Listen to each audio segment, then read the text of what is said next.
And then, slowly but surely, when I got in my 20s, I was trying just to forget all the pain that I was going through, and I wanted to stop the pain because it was just such mental anguish and self defeating and so mentally bashing to yourself that you don't really know how to stop it. And drugs temporarily did stop it. I'm not gonna lie about that. But like I said, the overall effect of it ended up being a lot worse than it was if I had not started doing it. Now, I think a lot of people think that you had a multi-million-dollar bank account from Diff'rent Strokes. Yeah, I did until my accountants ripped me off. Exactly. So it wasn't even there. And this led to not even just drug abuse and drug addiction, but drug dealing. Yeah, I deal to supply my habit, and Scarface said it right, don't get high on your own supply. He's right about that, because you don't do nothing but go downhill, and that's exactly what happened to me. I went even further down the depths of hell, in South Central, and then I started running parts of the valley, and the thing about it was I was high the entire time, never came down. I think the most I've ever stayed up for one time was, I stayed up for 14 days, and I was hallucinating and seeing creatures everywhere. And then, did you ever see that movie, A Beautiful Mind? Yes. Okay, well, remember when he had imaginary friends? Well, I had imaginary friends for like 14 days, where I was talking with these people, and then I would ask my friends, hey, where did such and such go? And he'd be like, who?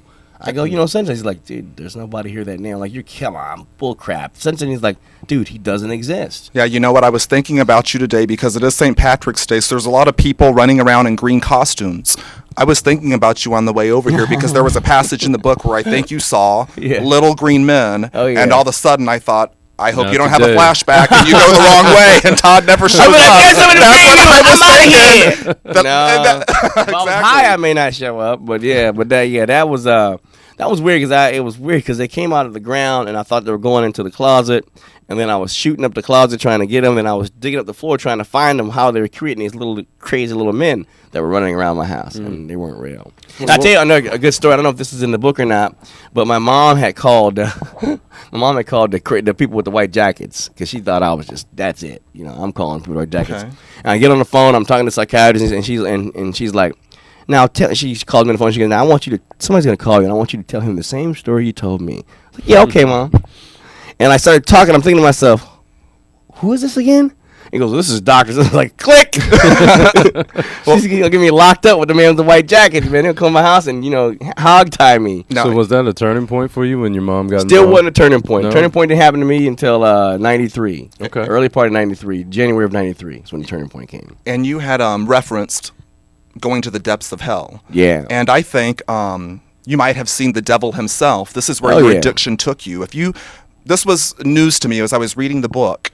Whenever you were going through, it eventually led to you being charged with attempted murder. Mm-hmm. And in the course of going to trial for this, you actually had to spend time in a California jail and being in protective custody because you were famous. Yeah. You literally were in the same vicinity as the Menendez brothers, Richard Ramirez, the Zodiac killer. You actually the Night Stalker. The Night Stalker. Zodiac killer's from San Francisco. Yeah, sorry, put you in the wrong that place. Was actually there when I was smaller. Okay. So you looked, the Night Stalker, Richard Ramirez. Yeah. This is where your addiction took you from child star to looking, one of the most devilish people on earth in the face. Yeah, and I asked him, I said, if you had to do it all over again, what would you do different? And he told me this time it wouldn't be old ladies. Wow. And I was like, dude, you're going to fry. He goes, you too, Bridges. You're going to get life. I'm like, dude, I'm going home. I'm like, I'm only a drug addict in here. And I said, I'll see you guys later. And you did go home. And then came back. And you're cleaned up. Nope. Went there and then came back a couple months later. And I was like, hey, guys. And they're like, hey. And was that the incident where you had the drugs in the car for somebody else? Yeah, that was the last time I came back, though. Okay. I came back that last time, and then I went to Chino's Men's Correctional Facility, which is a state prison. I had to do a 90-day observation. I was there for 6 months. And then when I finally got out of there and I finally got back home, that's when I haven't used drugs ever since. So. Turning point. Great. And how long has that been? 17 years. Good. Congratulations. Until I leave here with all these St. Patty's people, I'm going to have to go get high. No, I'm just kidding. Don't do that. Get high on life. Get high because you were here. Get high because your book is out. That's right. And I'm here with Lil Ernie. I'm high on that. Exactly. Lil Ern here. And Kaine. And Kaine. That's a bad name. Kaine, like cocaine. Thank you. They go cocaine. No, with a K, not the C. Lil Ern Kaine. And get high on the fact that you also have book signings coming up. You're going back home, West Side. I got one in L.A., on Northridge in Tampa. And I got one at the Grove in, I think it's in L.A. Yep. Yeah. Then I have is this being shown right now? No. You gonna tape it for later? Yep. What's up with that? You can't show it live? Well, Okay, it's Todd Bridges. You might do something we got to edit out. Come on. I wouldn't expect anything less from you. Had to edit something out of it. He ain't right. You hear Lil Ernie? I'm at to kill Lil Ernie. I'm going to get Gary Coleman in after you, man. He Bring Gary Coleman on. Bust your kneecaps up.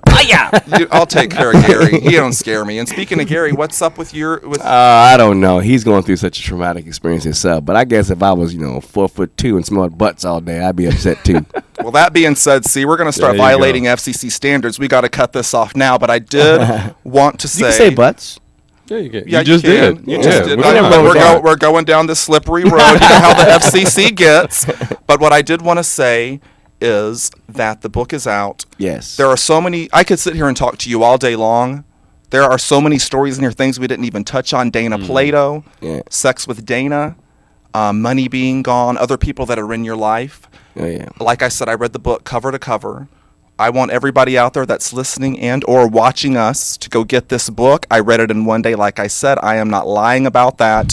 Great story. A great individual. We're glad you're back. Oh, one more question. We were talking about digital stuff before we started the interview. Are you out there in cyberspace for real? Are you on Facebook, Twitter? I'm on Facebook, I'm on Twitter, and I'm on MySpace. Okay, what's your Twitter account? At Todd Bridges? Yeah. At Todd That's Bridges. What it is, yes. That is you. That's me. Okay, at Todd Bridges. Well, all Todd of them, even my Facebook and MySpace is all Todd Bridges. The fakers are using Todd Anthony Bridges. Okay. But so there's perpetrators out the perpetrators, there's a lot of them, man. Perpetrators doing stuff right now on Facebook, and getting to all my friends and sending them stuff. But, but my friends know it's not me because of the stuff they're saying to my friends. They know that I just don't say that. That's just not how I talk. But I'm going to have those people shut down in the next couple of days. So. Okay, and after the book becomes a bestseller, what's next for Todd? We're going to do my book as a feature film. Okay. Nice. I'm already getting offers, but we just haven't chosen anybody yet. So. Okay, and I hope that you're going to be producer on that and get the producer money. Oh, yeah, for sure.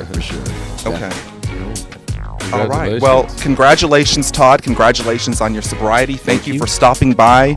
Best of luck. This has been Lil Ern and Kaine. And we are Unfiltered. Unfiltered. Oh, Unfiltered. No. Filtered lit.